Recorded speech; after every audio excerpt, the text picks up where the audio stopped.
My name is Carolyn, and I talk to the spirit world.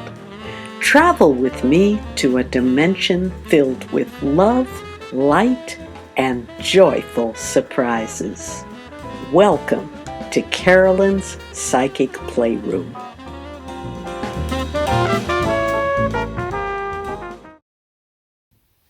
Hello, everybody. Welcome to another edition of Carolyn's Psychic Playroom. I am Carolyn Wilkins, and I am thrilled and honored to have you as my guest for the next half hour or so. We're going to be looking at some psychic predictions. We'll be talking tarot cards, and then also I have an amazing guest for you. This segment, this woman is a psychic, a healer, a Yoruba priestess, an herbal expert, and a vocalist, singer, songwriter. Queen Leia Lewis is just an all-around amazing human, and I know that you are going to enjoy meeting her and finding out all about what she does and her tips for how to jumpstart your own creative work. But before we launch into that, I'm going to just give a little bit of a reading for you.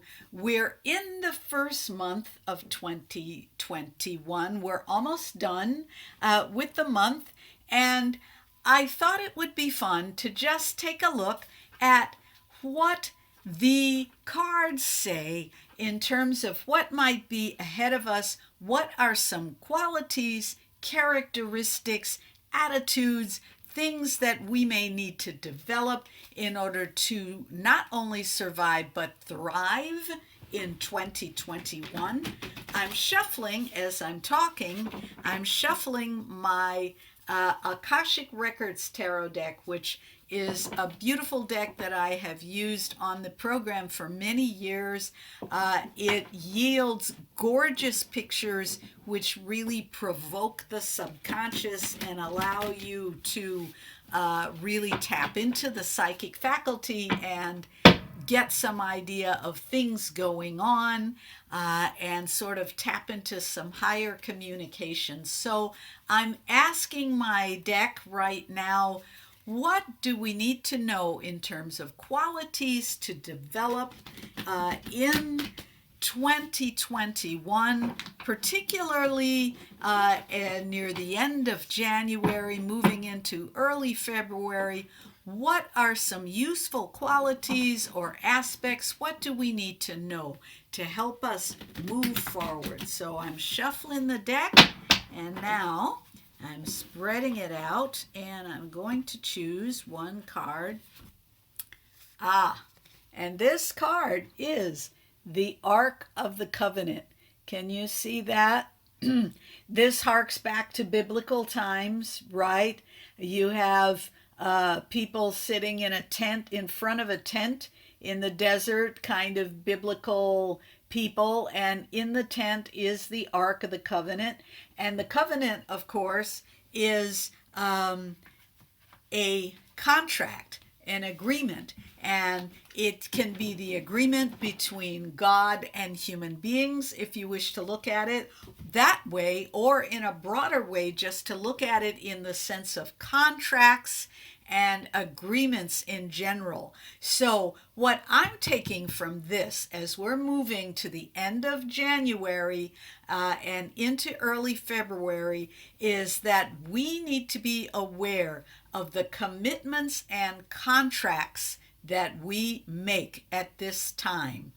Whatever you say that you are going to do, and you commit yourself and you sign your name, I agree to do thus and such, or you even just tell someone verbally, make a verbal contract, yes, I'm going to do this.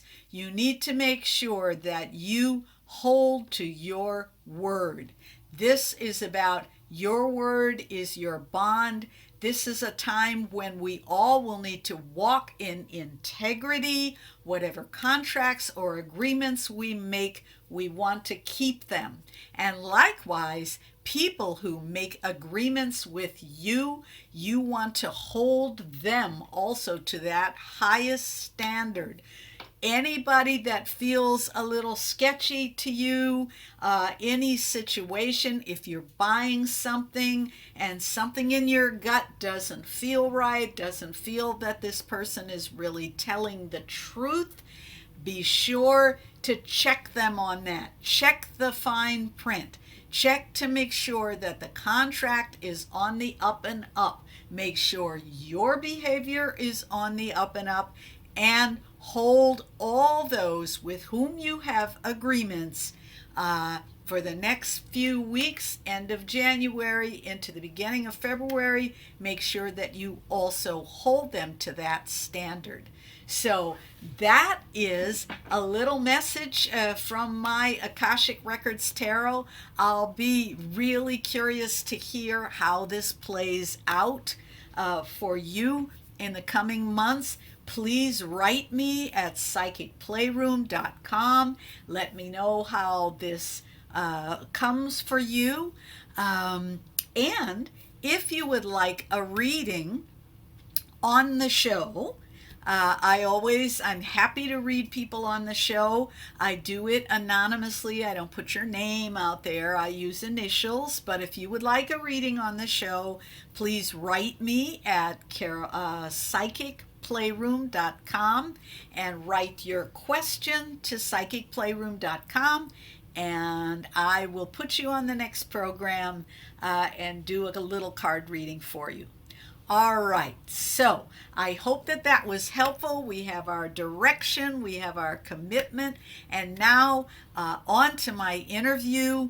This amazing woman that you are about to meet is the exemplar for someone who has fulfilled their contract with the universe. This is a woman of so many gifts and talents, and she's bringing it all to the table. So without further ado, please give a warm welcome to my guest, Queen Leia Lewis. So, hi everybody, and welcome to another edition of Carolyn's Psychic Playroom 2021. And I am thrilled to have as my special guest in the playroom today, Queen Leia Lewis. And Queen Leia, I have been blessed to know her now for maybe, I want to say 2 or 3 years. She is an amazing spiritual facilitator. She sets up and organizes amazing events, but she also has many things of her own going on. She's an author, she's a musician, she's a priestess in the Yoruba tradition, she's a healer and an all-around wise woman and awesome human being. So welcome to the playroom, Queen Leia. Thank you. Thank you. Thank you. Listen, I feel the joy. I feel the levity. And coming into 2021, we need to play more. So thank you for inviting me. Oh, you're very welcome. So I'm going to start. I usually like to talk a little bit. I gave the audience a bit of a teaser about your spiritual practice, but could you tell us a little bit? I know that you, like myself, are a priestess in the Yoruba tradition. Could you share just a little bit of your journey to that? Absolutely. Absolutely. So as you shared, I am a priestess in the Yoruba tradition. The divinity who crowns my head is Obatala. And Obatala is the universal, cosmic, supernatural, mystic energy of creativity, of wisdom, of laughter, and often personified as the wise old man, sometimes the wise old mother, right? And so I am very much the embodiment of that. I'm a nerd. I'm a spiritual nerd. That's Who beautiful. loves learning, who loves connecting with people. For most of my life, I mean, from even when I was a little girl, all the indicators were there. I never knew that it would culminate in my being initiated into an African spiritual tradition. But those parts of me, which were, the avid learner, the person interested in multiple cultures and learning about people around the world and spirituality and loving God, it all just kind of came together as it should. So, my spiritual path, again, if I can say anything, it has been by the grace of my ancestors that I find myself here right now. I grew up in the church, in the Baptist church in Louisiana. That is part of my foundation, and it's not a foundation that I would ever throw away, because those Christ like teachings, right? Those teachings of Christ, of love and of care and of peace and of being gentle and of loving one another are core. They're universal. And so it Yes. carried me to the next stage of my development when I was a college student, where I became very interested in understanding myself as a Black woman. Learning more, digging deeper into Black heritage, and going further back into my Africanness as a person. And so when you unlock that door in studying culture and seeking one's identity, they were kind of like waiting, they meaning the ancestors, they were like, we were just waiting on you to show up and to show an interest. And so my college years happened in New Orleans, which is perhaps one of the most magical places on this planet, but also one of the most African places, because of those people who were brought there during those colonial years of Louisiana. And so those heritage traditions were vibrant and are vibrant in the music, in the second lining, and in the gumbo, and in the architecture. And so landing in New Orleans, I was embraced by an amazing community of people who supported my explorations into culture. Spirituality became the next point, and it just was an adventure. It's been an amazing adventure. What a great story. Well, I could talk to you about all of these things for hours, but I'm going to move on because I do want to make sure I cover what you're doing currently, which is that you have recently released your very first, if I'm not wrong, album of songs that you have sung yourself and composed, and have you've got a band with you, and there's a whole thing. And the new single is called God is in the Breeze. Yes. And tell us a little bit, because I believe that you told me when we were chatting earlier that you came rather late to this music journey in terms of, I'm going to be somebody who's going to sing and put out an album and so forth.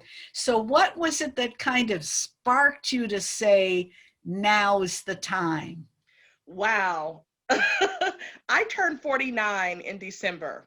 And so releasing God is in the Breeze, the album, and it's really a song collection. It's a collection of songs. So right now there are 3 songs and it's growing. There'll be some meditations also. So yeah, we'll call it an album. We're going to call it's my version of an album. I own that. I received that. But it was my birthday to myself for my 49th birthday.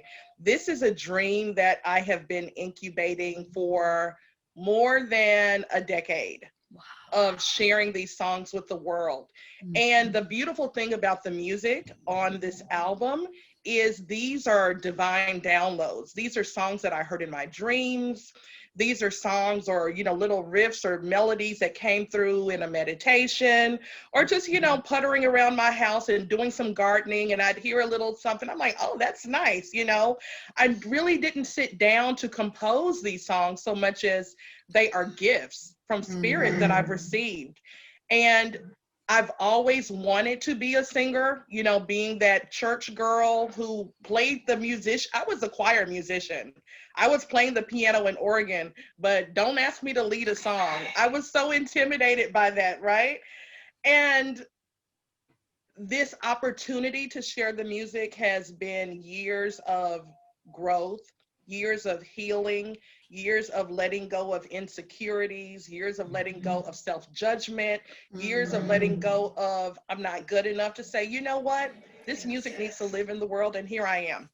Good for you. I have to say, there is something very personal about the journey to singing, I think, particularly because, as we were talking earlier, you're basically, it's just you. There's no instrument to hide behind. There may be other people on the stage, but if you're singing, you're the focus and it's you, and all your insecurities or anything that you may have heard about yourself as a little kid, about your voice, or things where you don't feel comfortable with yourself. These are things that, in order to be a good singer and put your work out there, you're going to have to address. And then double that with the fact that you're also doing your own music and words that you wrote yourself. So how beautiful that it came as this divine download. I love that. And so what I want to ask you, for the people in the audience, because I know that many of the people who listen to this program are also creative people who might be working on their own song even as we speak. They're in the basement practicing it, or, Yes. dreaming that they might do what you're doing. What is maybe one tip that you might give to encourage someone who's thinking about, gee, I have some songs that I've always wanted to do, but I'm kind of a little scared to get up and do them in front of people. What tip might you offer them? Oh, thank you. Oh, wow. You know what? My biggest tip would be live in the joy of being creative. Dwell in the space of the creative joy. And and with focusing on that which is sweet for you, the song, the music, the melody, the expression, that will make space for everything else. I think, for myself, for sure, surely I was at some point too much focused on what other people would think and how am I going to get it out there. And, it's not about that. In my case, and I offer this for others, is if you love making music, if you love music, if that song is special to you, let the sweetness of the joy of the creativity focus on it. And then the expansion will come from there. That's brilliant. That's brilliant. And when we can remember to do that, that is when everything goes beautifully. And when we forget that and we start thinking it's all about me, I have to do it myself, me, I am not good enough, or I've got to prove that I can sing, and that, Yes. as soon as you go down that road, the joy goes away. And Mm-hmm. most likely the quality of the offering that you're trying to give also goes down. But that's beautiful. So that brings me to another thing. As I said at the beginning of your intro, you are more than just a singer or a songwriter. Yeah, I know that you've written a book because I bought it, called Gems and Juice, if I'm not mistaken. Yes, yes. Um, but you're also lately very involved in what I want to call the community gardening movement, or something like that. This is a growing movement, and we have been really made aware in these pandemic times of Mm-hmm. how important it is to reestablish our connection with the earth and to sources of food, and also healthy food that's grown in a natural way, and all this kind of thing. And without going, I know this could be another whole program all to itself, but Mm-hmm. you have a project that you've been working on now for a few years now, right? Called Sankofa Gardens. Is that, Yes, it I got it is. right? So Yes. tell the people a little bit about that. Sure. Sankofa Gardens is a community garden, a cultural oasis, a healing campus in Shreveport, Louisiana. And this is really my life's work. You know, I understand it's one of my divine assignments to see this vision through. And we have been, we meaning my community, my local community in Louisiana, as well as amazing people who we've connected with around the country, have been building this very special lighthouse, you know, this ground, this sacred land in Louisiana at that Sankofa Gardens. This is now would be almost a 20-year journey. For a good decade, we were revving, we were moving, the work was in impacting literally hundreds and thousands of school children, university students that would come and volunteer, churches, community organizations, and of course the immediate neighborhood. And it looked like growing food, a summer program for children called Sankofa Saturday School, a farmer's market. We were really just innovating through our creativity, our resourcefulness, and our desire to build something great with all of us. And so after now it's been a 7-year hiatus, it's time to get Sankofa Gardens going and growing again. And so the connection with God is in the Breeze, the album, and Sankofa Gardens is that the music is an opportunity to bring more visibility to this work, which is Sankofa Gardens. When people purchase the music, all of that money is being seeded to help with the restoration and development of Sankofa Gardens, because hopefully one day you will be coming. We plan to have great teachers and artists and musicians and just the best of what people have to offer there. And we see it as a place where people can come and heal and grow. That is fantastic. I have to say, I'm so impressed. That's just wonderful. So tell us now, where can people find, because I know now people are all super excited and they want to participate, they want to support Sankofa Garden, they want to hear your amazing music. So tell us where they can go, how does it work? And I will also, when I edit this video, I'll put the link on there so people can see it. But tell us, where is it? Absolutely. So there are three websites that I can share. And all of them are pretty much connected. Once you start clicking on links, you'll find me with any of the other locations. But the music is God is in the breeze.com, Sankofa Vision 2020.com, and beautiful and sacred things.com. That's Wow. where I am online. That is fantastic, Queen Leia. Well, we have just about amazingly come to the end of our time together, but I have really enjoyed it. I've learned so much. As you guys can see, Queen Leia is a multifaceted diamond of so many different things. And we could easily have spun off and done 20 minutes on the garden alone, or on the music alone, or her work as a priestess.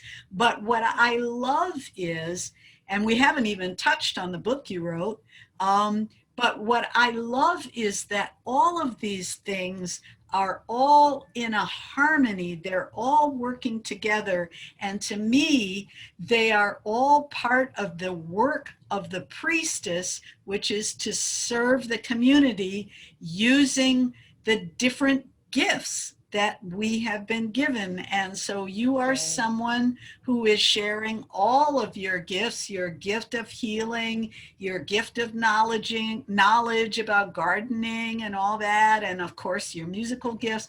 So this is just a wonderful, wonderful thing. And I want to thank you so much for coming on the Thank program. I will you. definitely have you back again. I would love to come back. I would love to come back. And I love what you're doing. I have to share, you are such an inspiration because you are a Renaissance woman. I mean, a writer, a creative, a priestess, a teacher, a musician, and always in every experience we've had, moving forward with such beauty and joy and openness. Aw. So thank you for who you are. And thank you for helping me connect with all of these wonderful folks who are your community. And let's just keep growing in 2021. Let's do it, y'all. Let's do That's it. what I'm talking about. Onward and upward. So thank you, Queen Leia Lewis. Ashe. Didn't you love that? I just got so much, I feel so much joy whenever I talk to her. She just has so much to offer. And her music is amazing. So, God is in the Breeze is the name of the song, and I will put the web information there so that you can go and order. The God is in the Breeze, I believe, is a free download, and then you can donate to purchase the other songs on her album. And remember that the money is going to support this amazing ecology community garden project that she is working on called Sankofa Gardens. And all of that information I will also put in a link below so that you can check it out. So I hope that you have enjoyed this little episode of the Psychic Playroom. I'll be back in 2 weeks with a new episode. Meanwhile, be sure to pay attention to your contracts, to your commitments. Make sure that you walk in integrity. If you would like a reading on the program, please write me at psychicplayroom@gmail.com. And this is Carolyn Wilkins. I look forward to seeing you in the next episode. Bye for now. Thoughts are things with the energy to make life better for you and for me. Touch the light.